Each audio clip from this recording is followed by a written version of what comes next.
Good morning, everyone. This is Jeffy Kennedy, also writing as Jennifer K. Lambert, author of epic fantasy romance, and I'm here with my first cup of coffee. Well, that wasn't totally seamless, but getting better. Getting better. Um, Today is May Day. Happy May, May 1st, 2025. And yeah, welcome all to a new month. Uh, if you are on video, you will see that I finished my office. Woohoo! I will post pictures along with the show notes, but I am epically happy. This sure did take me a long time. It was kind of a massive-ish project, but I'm delighted. I love the color. Uh, if you if you're not on video, it's kind of it's basically a gold. It's like an egg yolk yellow. I was worried that the yellow was going to be too intense when I had it on all the walls, but it is perfection. I cannot believe the way that it makes everything pop. The yellow is a great foil for the beautiful blues and greens outside, and great for making the art pop. um, and I rearranged my art. I got to hang up some new ones. So if you can, if you are on video, you can see behind me, I've got a couple of new Stephanie Puimunla images up. Very happy with those. And there's another one up on the wall up here too. And the one up above my right shoulder here could be left to you, but that's from her tarot card collection, and that's the card for strength, um, which is meaningful to me for many reasons. I had a choice of two tarot card images and did not choose my usual ones. I usually like it if I draw like the sun or the world. Um, those of you who know me understand why. But at the time that I picked these out and just now got around to framing them, that was those were the ones that were meaningful. The other one I have is the Six of Swords, which is an image of rest and recovery. So, yeah, so this project is done, and I am feeling like I mentioned that this was not on my list of things that I was going to get done. Um, the casita is complete. We passed the final inspection. So the big dumpster's gone. I missed my window on that, alas. But it's been super windy, and so it hasn't been great weather for being outside. Uh, so I did not do any of my outdoor activities. I didn't do any of the other activities that I like bought paint for months ago. Instead, I completely redid my office. But sometimes I think these things are meant that we intuitively go with um, what is what is most needful for us, and or at least that's what I try to do. I am an intuitive writer, practicing Taoist, and I try to follow my intuition on what my subconscious tells me needs to be done. And this was the project. I knew I needed to clean out the closet of doom, which is now the closet of paradisical organization. It's so much better. All my bookmarks are sorted. I can see exactly which books I have. All the books are up off the floor. It's just, it's amazing. I cannot believe how much it makes me feel better. So, yeah, I feel like this was part of the reset that I needed. And amusingly, as I was finishing yesterday, as I'm like rehanging the art, I got an email from Diana at Tor, and she said that they were planning to get me my edit letter on A Rose in the Mirror, May 15th. So, for those of you keeping track at home, you will know that I return on the 9th and was planning to get started on the 12th on writing again. So, I think probably what I'm going to do is during my writing retreat and during those few days before I get that edit letter, I think I'll work on my secret project, yet another secret project, as a couple of you pointed out. I think I might work on that for a few days while I wait for that revision letter to come in. But it's like, okay, the hiatus is over, and well, will be over. I leave for Toronto in the morning, so which is why we have the Thursday podcast. Uh, and then, yeah, and then back to it. And I'm feeling good about it. I'm so happy with, do I keep saying that? Do you know that I'm happy? I'm so happy with this redone office. It's just exquisitely beautiful. so, so yeah, I have very little to report. One thing that I want to talk about, because I feel like I've had this conversation several times in the last few days, is why do we write? And I just quickly and easily retrieved from the Closet of Paradise, from my small collection of writing books. I have very few writing books. And one reason for that is this is hard for me to say without sounding snotty, but I feel like most writing books are, how does one say it? Not useful, or have limited usefulness. You can learn structures, especially people ask for advice on like writing craft books to learn the craft of writing. And while I don't believe you have to go to an MFA program, I do think that there are not many ways to learn craft besides doing it. Reading extensively, and I don't mean reading craft books, I mean reading actual books in the genre that you want to write and in other genres. Observing, also writing a whole lot. So I have, shall we count? I have 14 books on writing. And they are all primarily thoughts from writers. Not really instructions so much as thoughts from writers. And this book, Why I Write, is a collection of essays from a whole bunch of people musing on why they write, shockingly enough. And so, like, the blurbs on the back, and maybe it's a little bit false. I keep this for particular reasons and not because I think it's really well done. So it says, Why I Write brings writers and readers together in exhilarating collective meditation on the solitary charms of prose fiction.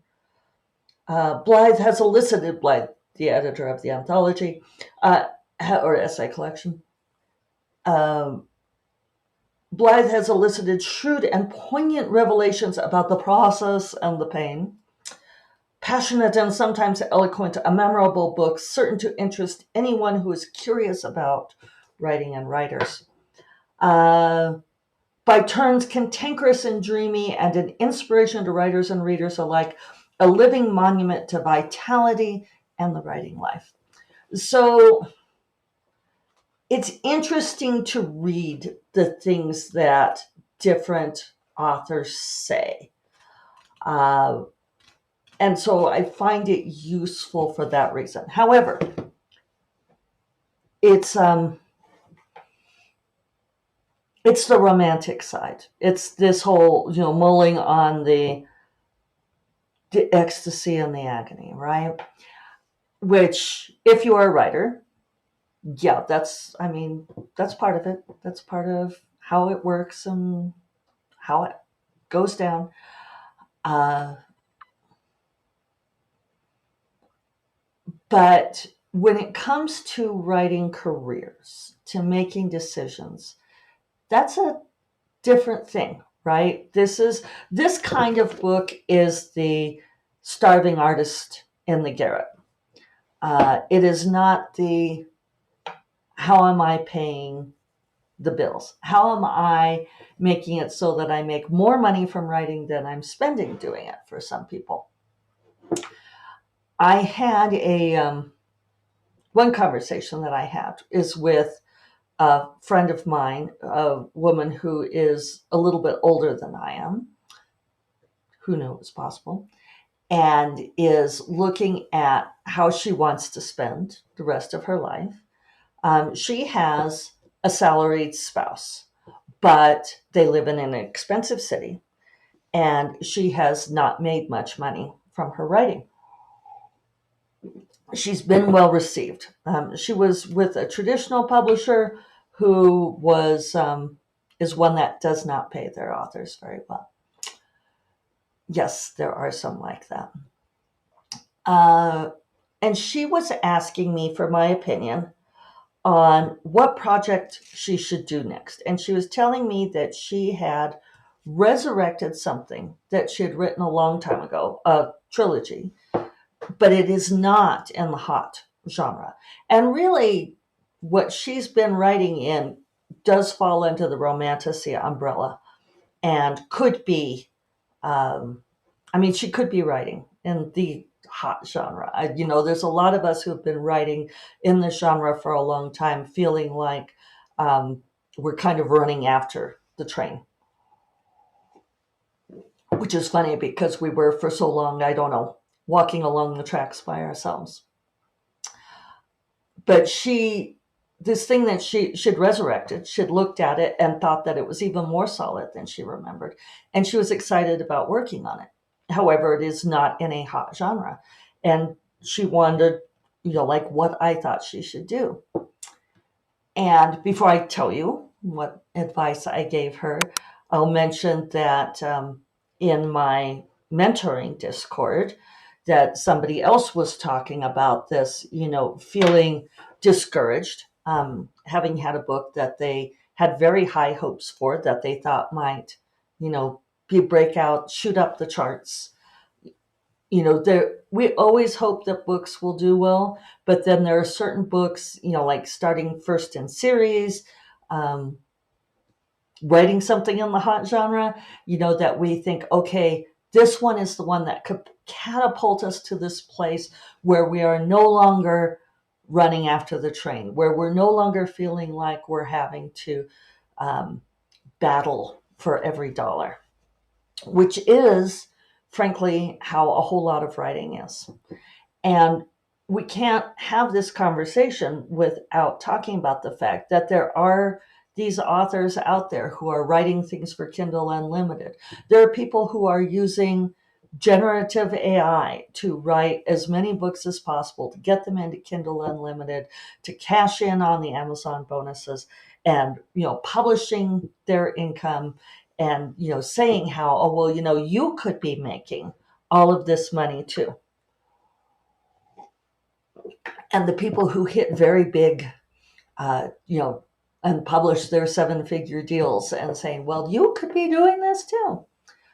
The thing is you don't really hear from the people who are not doing well, who are not in that place, right?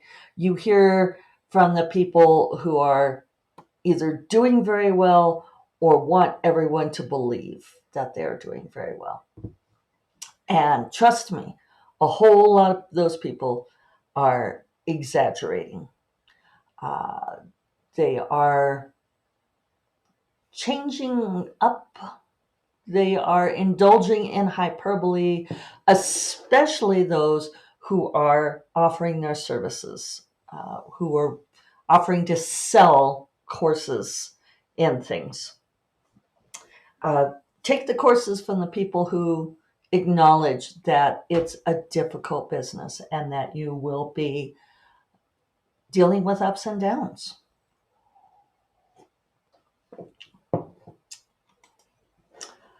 The people who are like, well, you can tell. The people who are selling success are selling success. They aren't experiencing success. Otherwise, if they were making all the money they wanted from what they were doing with writing, they wouldn't be spending their time selling success classes. I know I mention this all the time. So anyway, the thing is that most of us, like my friend, like my mentee, the most important thing to us is to tell stories. And that kind of comes back to this whole, for better or worse, this why I write thing. Some people put it as simply as because I can't do anything else, because I'm not happy unless I'm writing. There is the creative impulse that drives us to tell stories, to write books. And the people who are using generative AI to do it, they want to have a book. They don't care about the creative process. So the why I write, what to write, why do we keep doing this even when it's painful? It's because of that creative joy. It's the going through the process. It's why, if you're using generative AI even to like edit your books, and frankly, I don't believe the people who are saying that they like write the story themselves, but then use that to edit it and help them along with the story. You know, part of the creative process is that struggle. It's what we're doing. It's like, why are we here on earth? We're here on earth living our lives to do more than just pay the mortgage. I mean, it's great to pay the mortgage. You know, it's great to be able to buy art and to buy paint on the walls, which, by the way, was $60 a gallon. I don't think it used to be that much. Fortunately, I was able to get it done. It's 1 gallon. Incidental. But there are the exigencies of life. There are the things that we need to do to fill out the bottom of the pyramid, to have food and shelter and feel comfortable, and that then enable us to create, right? That's how Maslow's pyramid works. That at the top is like creating and self-actualization. It's, if we're not here to experience our lives, and the creative process is peak life, right? There's, if you ask writers like what the best experience is, most people will not say something like, you know, seeing my book in the bookstore window. That's the great moment. You know, yeah, it's good. It's really nice, don't get me wrong, but the best moments are like when you nail something, when you get something exactly right, when you get that creative high. And there are not, that's not something you get with using technological tools to assist you. Despite what the oligarchs say, money isn't everything. So why do we keep doing this? It's because it's meaningful to us, because it gives our lives meaning. If all we cared about was making money, we would go be stockbrokers or grocery store checkers. There are plenty of things that we could do. My friend, who is not making money from her writing, it would be the same if she spent her days watching soap operas, right? She's got the salaried spouse. She takes care of her family. Why does she keep putting herself through the pain? Because it's meaningful, because it's important. And, you know, so even if the book isn't the runaway success that we hoped it would be, even if it doesn't shoot up to the top of the Kindle rankings, there is still that satisfaction of having created the story. And so the advice that I gave to my friend when she said, should she work on this? I said, absolutely. I said, if this is what's lighting you up, write that thing. And that's the advice I would give to all of you. If you're not loving what you're writing, if it's not meaningful to you, and yes, sometimes we have to buckle down and finish the thing that's due or the next book in the series, and sometimes we don't feel the fire that we would like to. But if you're not doing it for that sheer creative pain and joy, then what's the point? So, on that note, I am heading out on vacation. I might try to do podcasts next week. I think I'll take the camera and the ring light with me, and we'll see what happens. But you all know better than to count on me. So go out there and write something for the joy of it. All right. You all take care, and I will talk to you soon. Bye bye.